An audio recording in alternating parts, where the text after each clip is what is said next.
Welcome to the Three Tomatoes Happy Hour. And we do love happy hour and the clinking of glasses and cheers to all you fabulous women who are fully living your lives at every age and every stage. I'm Cheryl Benton, and I am so excited to be doing another spot on women-owned businesses. And I think it's so important that we do that and really help each other. And today I'm so excited because we have Laura Kass, who is an incredible jewelry designer. She has an amazing following in New York City, but those of you who are not in New York City, she sells her pieces online and they are truly exquisite. And I'm so happy to have you here today, Laura.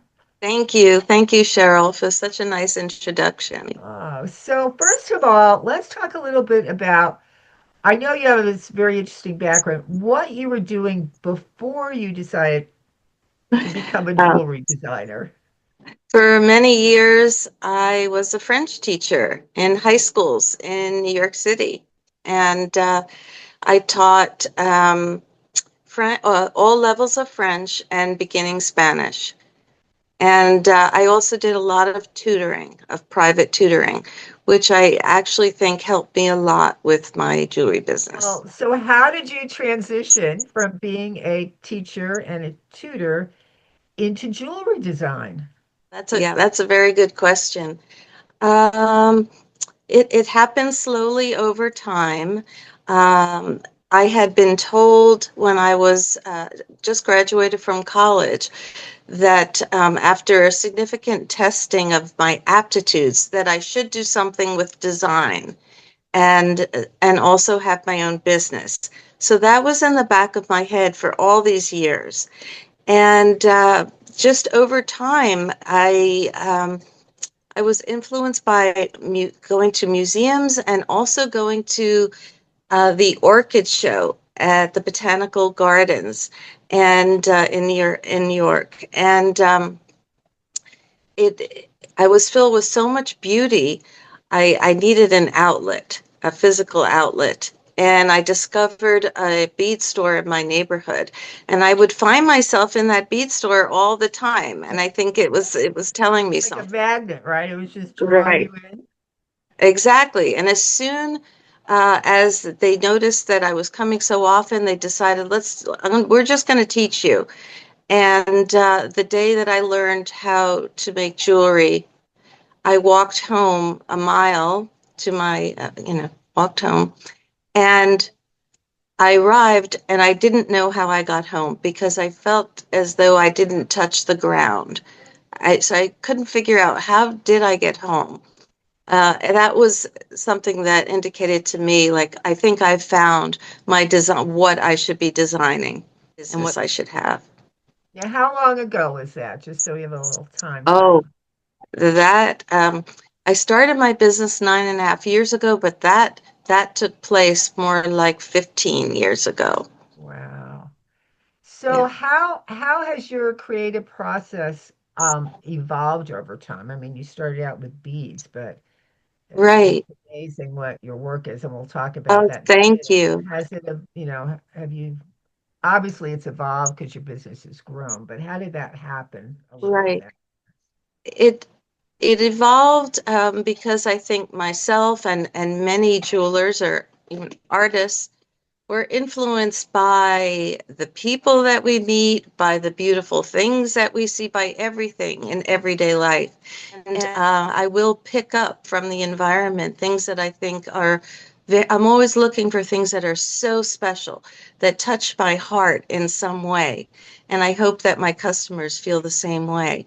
So it evolves when I've been exposed to more and more beautiful things, and I have access to that. Things, meaning it could be even vintage or just vintage buttons or uh, anything in my environment. And beautiful pearls, beautiful and unique. I'm always looking for treasures. And Oh, oh, I, go ahead. yeah, I love to bring those treasures to others because I find them very uplifting, So pretty much. describe the jewelry and the pieces and the stones and where you find them, and then how do you decide to put that together in a beautiful piece of Oh, jewelry? that's a good question. Um, Basically, I'm always looking for unique things, and super special. Special in that, you really don't see too many of those around. They stand out. When I source Give us a few examples. Yeah, that would Okay, be helpful. so that's a yes. So for one thing, at I go to every New York show, every sourcing show possible, in New York City that takes place, and then wherever I travel. And so if I see something really unique, I'll question the vendor, the gem dealer. Something, for example, like a spectralite gem. The spectrolite is a gem that comes from Finland.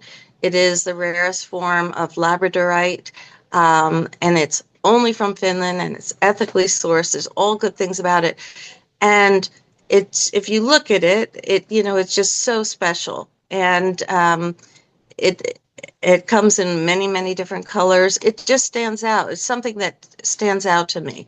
And so that's one example of the uniqueness. Another is they recently developed Edison pearls, a brother and sister team in China. And Edison pearls are cultured freshwater pearls. But the brother sister team found out that a certain mussel would create a very large pearl, that is pretty much perfect, no blemishes, no imperfections. They rival South Sea pearls in their beauty, Wow. but because they're freshwater pearls, they can charge much less money because they grow much faster and it's much easier to get them to be a perfect pearl. So they come in gorgeous colors, like lavenders and pinks and golds and white, and so things like that. And then with metals, I use, for example, Argentium silver instead of sterling silver. Argentium is closer to pure silver, but it has the added benefit of being hyperallergenic, brighter, 100% recycled, and tarnish resistant. So at this basically the same price point. So I'm always looking for something that's going to elevate and uplift, and you have something really special. I'm drawn towards uh, precious stones because they are so durable. They're going to last for decades, lifetimes, hopefully. So sapphires are really something that's I if I had to say a special stone, it's a sapphire because of that and because they come in every color except red, because red sapphire is a ruby. Ah, I did not realize that. And a ruby Yeah. is my birthstone. So Oh, how that's beautiful. very good to know. Oh, So yeah. is there any one piece that you've created that's been significant to you? And I know that you talk about, the Mm. pieces have stories. They all have stories, and I love how you've just shared how you are a conscious designer, and that every piece and every gem and every bit of silver or whatever. I mean, you put a great deal of thought into that. But is there a particular piece? I mean, I know you probably love them all, but maybe Oh something that has gosh. a story behind it. I think something that happened early on might be one of my favorite pieces. A friend came to me to design a piece for her wedding day, a necklace. And she didn't have much time. There happened to be a death in the family, and she had a very simple dress. And that was all she had time to use. So she wanted a necklace to elevate her look. And she handed me a bag of loose parts. And she said, "See if you could do something with this." And truthfully, I was not able to use that much in that bag of parts. But I did have what I thought was the perfect stone. And which was a rose quartz, which is for love. There's a significance of love and marriage and whatever. Anyway, it was large. It was a statement stone, and I used 6 different silk materials to create a chain for her in pinks and I matched the dress. But I spent such a long time at that necklace that my husband, I remember him saying, "What are you doing? You're spending too much time." But I just put my whole being into it.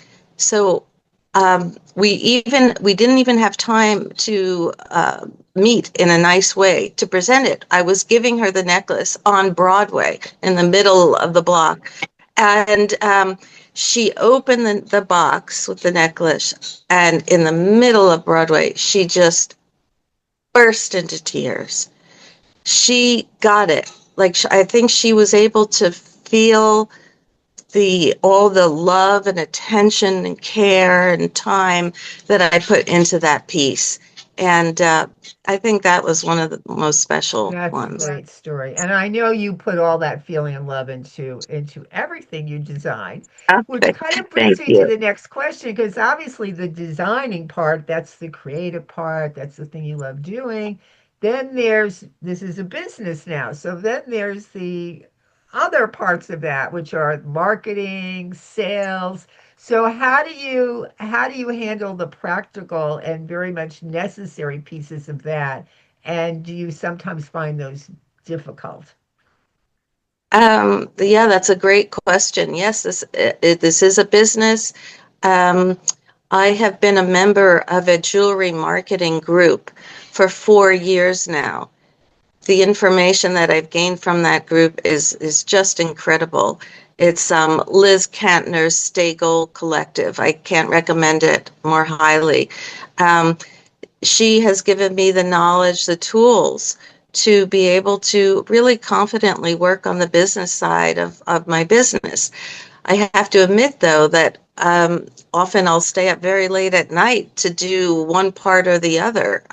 Part of the day will be the business side, and part will be the more the jewelry creative part, jewelry making.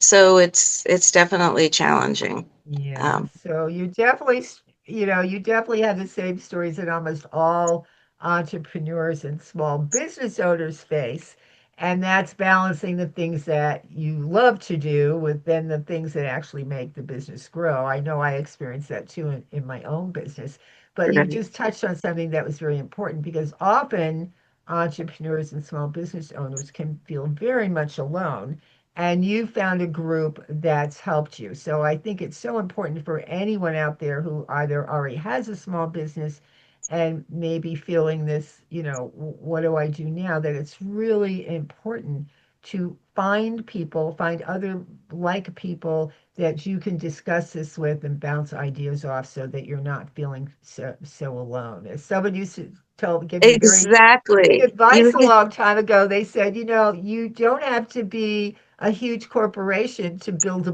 board. Build your own board, put together a group of people whose opinions you trust, and hopefully also know something about running a business, and maybe put a small group together who are kind of your kitchen advisors, so to speak, who you can reach out to occasionally, or if you have an issue or a problem. So I think that's a really, really important point that Oh, you yeah. Oh, brought it's out. been exactly. And for all those reasons that you mentioned, I can't say enough about it. I'm in constant contact with many of the people, and they're from around the country, other jewelers, and all the people who are connected to them, I'm in touch with all the time. Yeah, So that's so it's been really important. wonderful. And So what networking in go ahead. general, I'm sorry, networking Yeah. in general has been a surprise joy to me. I didn't know ahead of time that this would be something that I would love, but it is, and it's added to the whole to what I'm doing, to the joy of what I'm doing. Well, that's so great. If what advice would you give other aspiring jewelry designers? or actually anyone starting a business that they're feeling passionate about. If you had one or two Yeah. pieces of advice, what Yeah. would it be? Well, to do some research on your own, to start out, and you have to test, see who is reacting, how they react to your jewelry, to what you're making, and see what's working. Follow that to try different. There's all different ways of selling jewelry, and you have to figure out what works for you.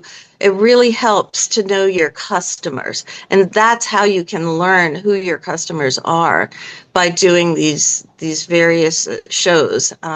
Whether it's it could be anywhere, or it could be even trunk shows anywhere. It could be at a trunk show at a friend's home, or it could be at a store, a local store, or it could be at a market, at a flea market, or it could be at the Renewal Summit, the Three Tomatoes Renewal Summit. You have to find your market, and then obviously having a group, the Stagel Collective, something like that. I if someone comes to me and asks me that they're struggling a little bit, or they need some advice, I steer them right there. I answer the questions I can, but then I steer them there. It's really for anybody, Yeah, everybody. that's great. So, if you were looking 5 years ahead, where would you like to see your business in five Mm. years? Oh, that's a great question. Um, I'd like to be doing more of what I'm doing right now. Internationally, I'd probably want to be more involved in an international way, but I haven't figured out how yet. So that's what I'll probably be working on. Um, I'm sure you'll figure that piece of it yeah. out too. So, I have one more question. This has been so great, but if there was any artist or any designer that you could collaborate with, who might that be? Oh, a jewelry artist? Is that? Anywhere, any artist or designer that you could collaborate with, who would that be? Can you think of someone that Ooh, would be a natural fit or on your wish dream list? there are some women that I'm meeting who are painters, and yeah, and I love collaborating with them. I haven't figured out how exactly, except I'm hoping to bring a friend into a jewelry gallery that I'm in, because the gallery also has some paintings. So I'd love that we'll be in the same gallery store in Soho together. Um, but beyond that, I haven't really given it much thought. Something I should You've been too probably. busy. You've been too busy designing Yeah, your own work. yeah, Well, this has been great. So tell people where they can find you, where they can find your yeah. jewelry. They could find me at Laura Kass. That's Laura, and then Kass is KASS.com. They could find me on Instagram, Laura underscore Kass underscore NYC. They can find me in a store on the Upper West Side called Sunloom, and a store in Soho called Atelier d'Emotion. Uh, and Oh, they could also find me at artfulhome.com. Wonderful site for people who love creative clothing, jewelry, home design, objects, everything. Well, that's great. So there's a lot of places, and anyone who's not in the New York City area obviously can go to your website and they can shop online or give you a call if they want something special created. Exactly. I always Yeah, welcome that. and Customized design is something I really enjoy doing. They like providing an experience, and I think my experience tutoring for decades really has helped me with customizing jewelry, and enjoying it, and getting good how results. so in terms of? working one-on-one with people, or yeah. Exactly. Well, when you're tutoring, I had to figure out pretty quickly what they were missing. What are they looking to achieve? What will make them excited and happy? And that skill, I've now transitioned into what will make them happy? What are they really looking for? What do they really want to create? And I help people do that. It's actually very similar, Yeah, I believe it love or not. that. I love because you've just shared something really important there for any woman listening, is that you've been able to use your life skills and experience along the way to create this new thing. So often when women are looking at what's my next, I'll hear them say, well, I don't know, I really haven't done much, or I don't really know that I have experience. But when they start to make a list of things, they suddenly find out that they very much do, and may often be incredible skills for a new adventure. And I think that's so great that you gave that as an example, because that was just absolutely perfect in terms of Oh, what you were thank saying. you. So I'm I so glad. thank you. Oh, go ahead. I'm so glad you picked up on that. I didn't realize that was going to be the case, but I've now realized that so many of the things that I had, skills that I had gained over many years, really can carry into almost anything that you want to do in the future. And it's so true. So, Well, I think that's so wonderful, Laura, and I just thank you so much for joining us today. Everyone, her jewelry is so spectacular and so thank you. beautiful. For those who will watch the video, we'll add some of the pictures of some of your jewelry so she can see it. For people listening, go to her website and you'll know why I'm so excited when I tell you how exquisite her pieces are. And as she said, everyone has a story. Every one of them are made with heartfelt love, which I think we all felt that today from you. So I wish you so much success in the future with your beautiful line, and thank you so much for being one of our spotlight people. Oh, thank you, Cheryl. It was a pleasure coming here today, and I look forward to many more events, Three Tomatoes events.